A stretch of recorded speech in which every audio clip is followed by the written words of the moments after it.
Shalom Jemaat HKBP Semarang Barat. Pada malam hari ini kita akan melaksanakan pertanyaan sektor. Dan sebelum kita mulai, mari kita saat teduh sejenak. Saat teduh dimulai.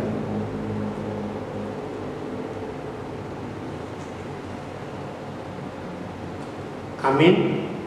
Kita bernyanyi dari buku ND nomor 12 ayat 1 sampai dengan ayat 2.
Di dalam nama Allah Bapa dan nama anaknya Tuhan Yesus Kristus dan nama Roh Kudus yang menciptakan langit dan bumi. Amin. Demikianlah firman Tuhan Yesus. Berbahagialah orang yang lapar dan haus akan kebenaran, karena mereka akan dipuaskan. Berbahagialah orang yang suci hatinya, karena mereka akan melihat Allah. Haleluya. Marilah kita berdoa. Ya Tuhan Allah Bapa kami yang Maha Pengasih, tuntunlah kami kepada anak-Mu supaya kami menjadi milik-Nya. Berilah kepada kami iman dan kepercayaan yang benar supaya kami beribadah kepada-Mu saja. Janganlah biarkan jemaat-Mu menyandarkan pengharapannya kepada hal-hal yang duniawi, karena Engkau penyelamat dan perlindungan kami. Tolonglah dan tuntun kami di jalan kebenaran menuju kehidupan kekal, karena kasih-Mu dalam anak-Mu, Tuhan Yesus Kristus Tuhan kami. Amin. Epistel di pertengahan kita pada malam hari ini tertulis dalam 1 Korintus 6 ayat 12 sampai dengan ayat 20. Demikian bunyinya. Segala sesuatu halal bagiku, tetapi bukan semuanya berguna. Segala sesuatu halal bagiku, tetapi aku tidak membiarkan diriku diperhamba oleh suatu apapun. Makanan adalah untuk perut dan perut untuk makanan, tetapi kedua-duanya akan dibinasakan Allah. Tetapi tubuh bukanlah untuk percabulan, melainkan untuk Tuhan, dan Tuhan untuk tubuh. Allah yang membangkitkan Tuhan akan membangkitkan juga kita oleh kuasa-Nya. Tidak tahukah kamu bahwa tubuhmu adalah anggota Kristus? Akan kuambil ke anggota Kristus untuk menyerahkannya kepada percabulan? Sekali-sekali tidak. Atau tidak tahukah kamu bahwa siapa yang mengikatkan dirinya pada perempuan cabul menjadi satu tubuh dengan dia? Sebab demikianlah kata Nas, keduanya akan menjadi satu daging. Tetapi siapa yang mengikatkan dirinya pada Tuhan menjadi satu roh dengan dia. Jauhkanlah dirimu dari percabulan. Setiap dosa lain yang dilakukan manusia terjadi di luar dirinya. Tetapi orang yang melakukan percabulan berdosa terhadap dirinya sendiri. Atau tidak tahukah kamu bahwa tubuhmu adalah bait Roh Kudus yang diam di dalam kamu, Roh Kudus yang kamu peroleh dari Allah, dan bahwa kamu bukan milik kamu sendiri, sebab kamu telah dibeli dan harganya telah lunas dibayar. Karena itu muliakanlah Allah dengan tubuhmu. Demikian firman Tuhan. Berbahagialah orang yang mendengarkan firman Allah serta yang melakukannya di dalam hidupnya. Amin. Kita bernyanyi dari buku ND nomor 722 ayat 1.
Damai sejahtera dari Allah Bapa yang melampaui segala akal, itulah kiranya menerangi hati dan pikiranmu di dalam Kristus Yesus Tuhan kita.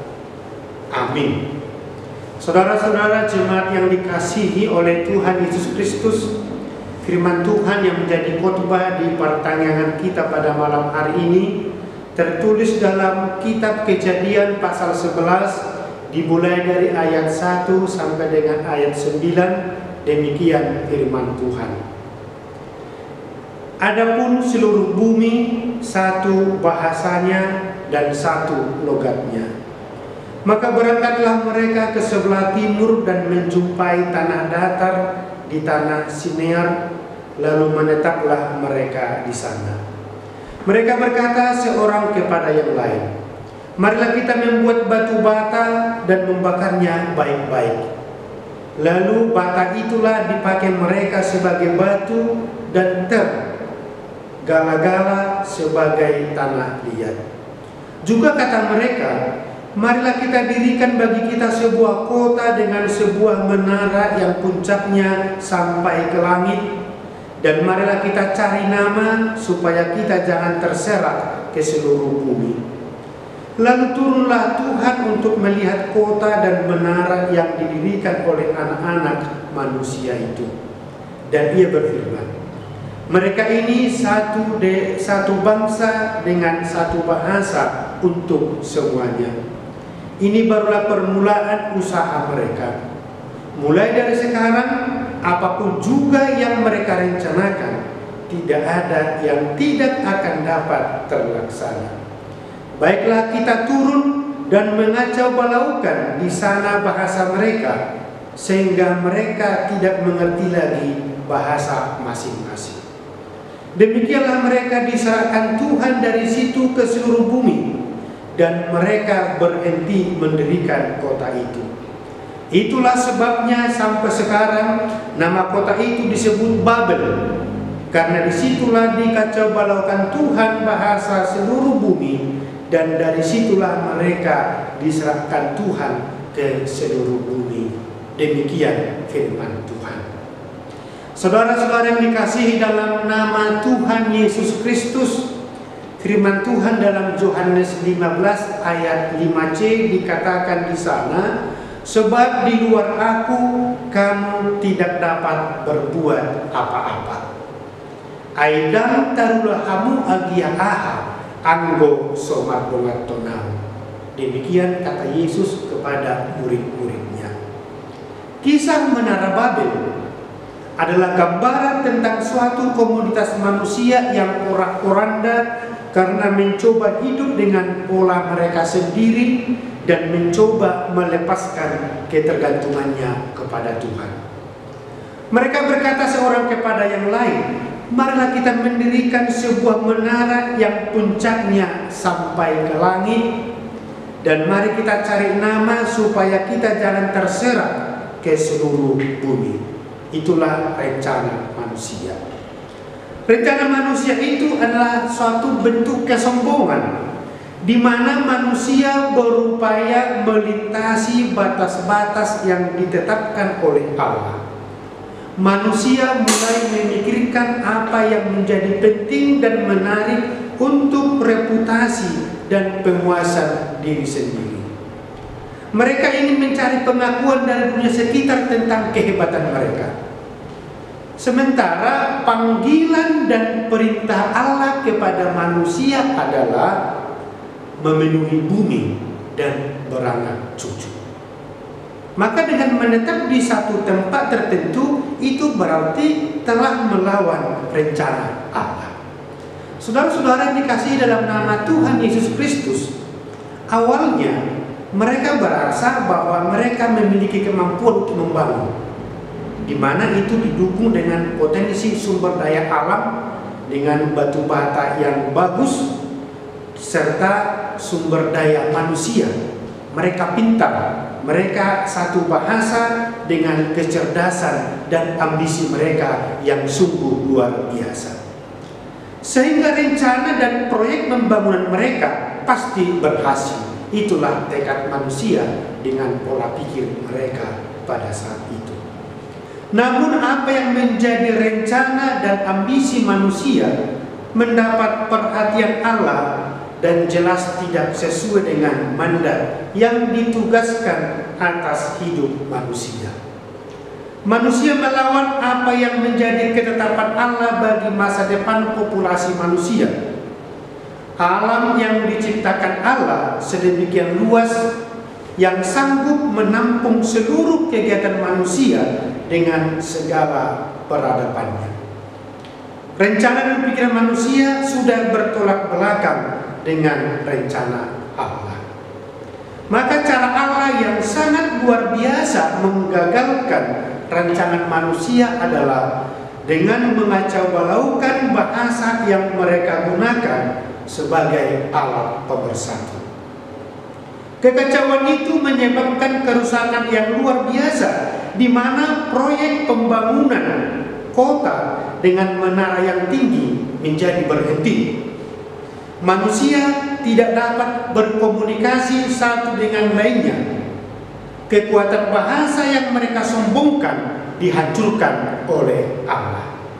Maka dengan bahasa yang dikacaukan Allah, segalanya menjadi tidak bermanfaat karena mereka tidak bisa saling mengerti atau saling memahami. Bencana yang diakibatkan ketidakmengertian dalam berkomunikasi menjadikan kumpulan manusia itu tercerai-berai. Mereka tidak dapat saling mengerti. Akhirnya manusia terpisah dengan menyebar ke berbagai tempat. Maka kembali kepada perkataan semula, rancangan Allah yang dari semula harus terlaksana. Saudara-saudara jemaat yang dikasihi oleh Tuhan Yesus Kristus, kisah Menara Babel merupakan kisah tentang kesombongan manusia yang bertujuan melawan kehendak Allah dan ingin menyamakan diri dengan Allah yang Maha Kuasa. Kemampuan dan kecerdasan manusia ada batasnya. Itu harus kita sadari. Kegagalan manusia membangun Menara Babel mengajar kita untuk selalu membawa rencana dan agenda besar kita kepada Allah yang dapat mengatur dan mengarahkan berkat-Nya kepada kita. Kita harus ingat, manusia berencana, namun Tuhan yang menetapkan. Kita tidak boleh terjebak pada pikiran manusia yang selalu merasa diri hebat dengan kemampuannya yang justru mendatangkan bencana bagi kehidupan manusia itu sendiri. Kemampuan manusia untuk berbahasa bukan untuk merancang yang jahat dan menyampaikan ujaran kebencian di tengah masyarakat luas. Tuhan Allah tidak menghukum manusia pada titik lemahnya, itu yang kita perhatikan di sini. Allah tidak menghukum manusia pada titik lemahnya, tetapi pada titik kekuatannya, kesatuan mereka dalam bahasa mereka. Dengan kacaunya bahasa mereka, maka apapun kemampuan mereka, apapun sarana yang mereka miliki menjadi tidak berguna. Dan kekuatan itu yang dihancurkan oleh Allah.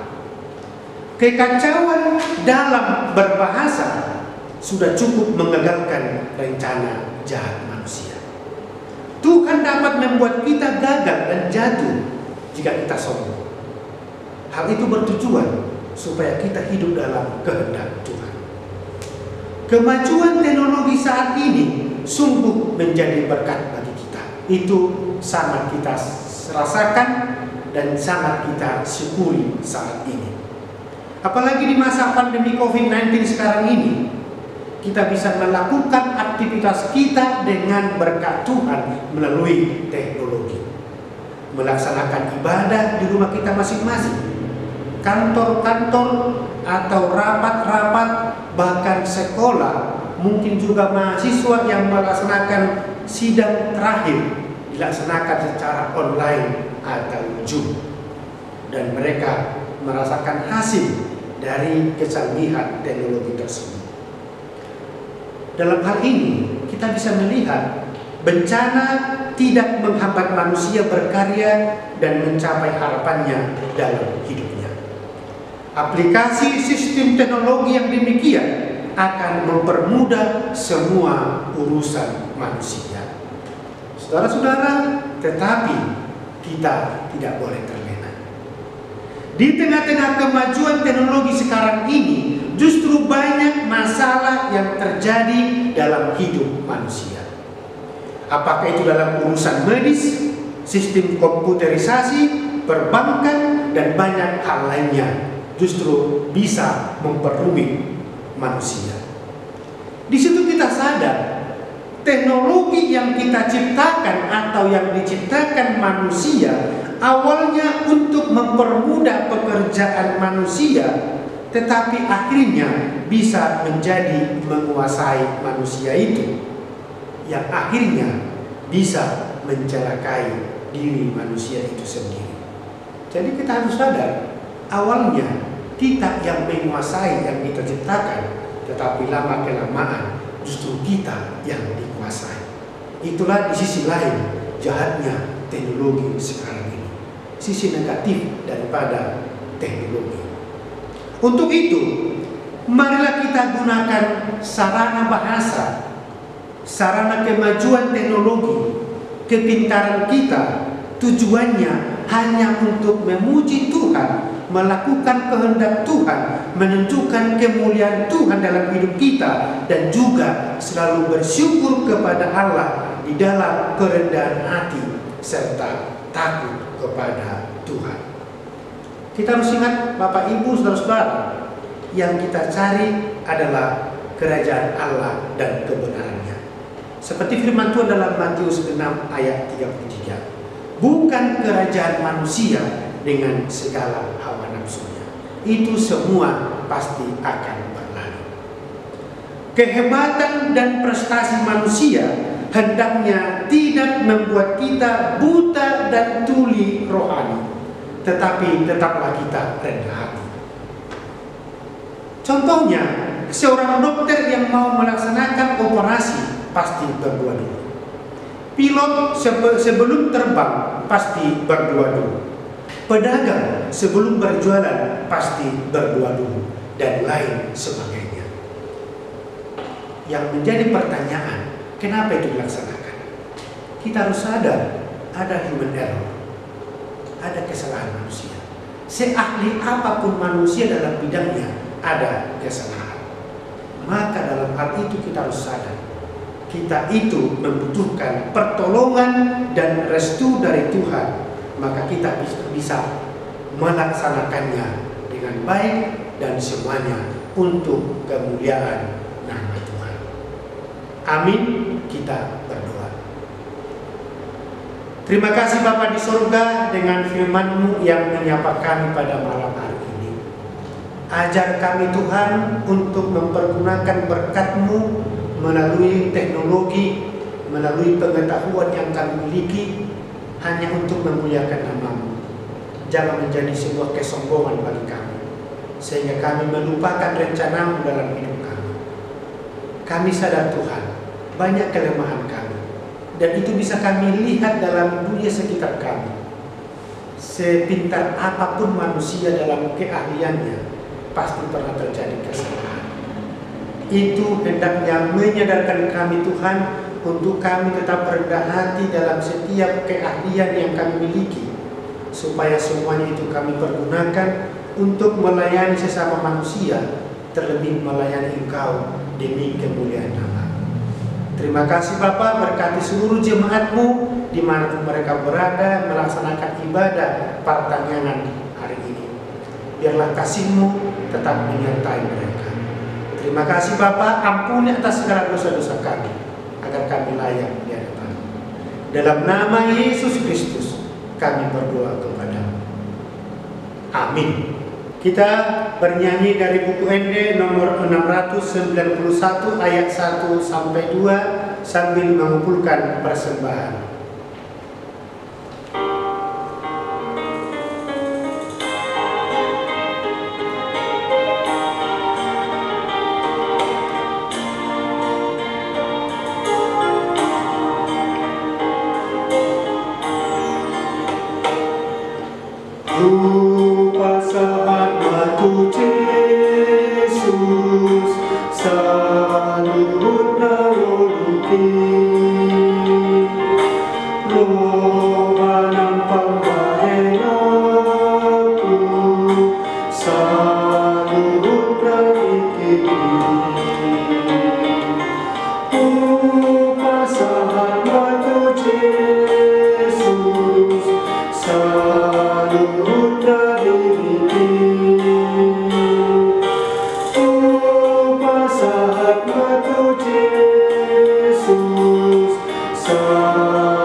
Marilah kita berdoa menyerahkan persembahan kita kepada Tuhan.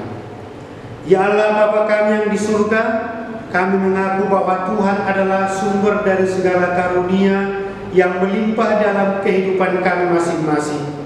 Sebahagian daripada karunia itu kami serahkan kembali sebagai persembahan kepada Tuhan. Terimalah dan berkatilah persembahan umat-Mu ini, agar dapat kami pergunakan untuk pekerjaan dan pelayanan kerajaan Tuhan di dunia ini. Bukalah hati kami untuk mengenal betapa banyak berkat dan karunia yang kami peroleh dari Tuhan, supaya kami senantiasa bersyukur kepada-Mu. Di dalam nama Yesus Kristus Tuhan kami. Amin. Kita bersama-sama mengucapkan doa Bapa kami. Bapa kami yang di surga, dikuduskanlah namamu, datanglah kerajaan-Mu, jadilah kehendak-Mu di bumi seperti di surga.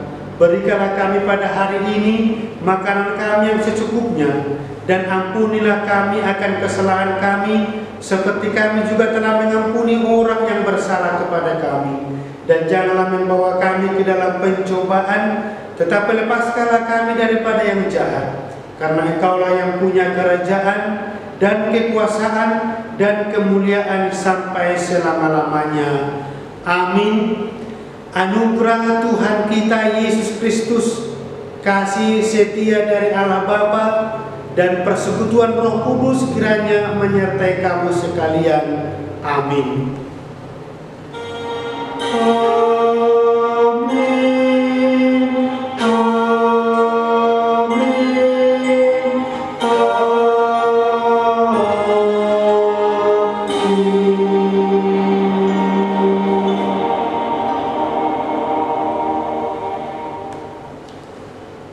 Demikianlah ibadah pertengahan sektor di gereja kita AKIP Semarang Barat pada malam hari ini. Tuhan Yesus memberkati kita semua. Shalom.